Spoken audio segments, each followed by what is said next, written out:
dan para pengunjung untuk segera meninggalkan lokasi dan para pelaku usaha untuk segera menghentikan dan menutup usahanya secara juga.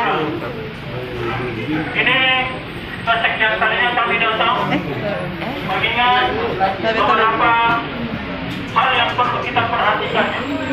Ini sudah melanggar aturan,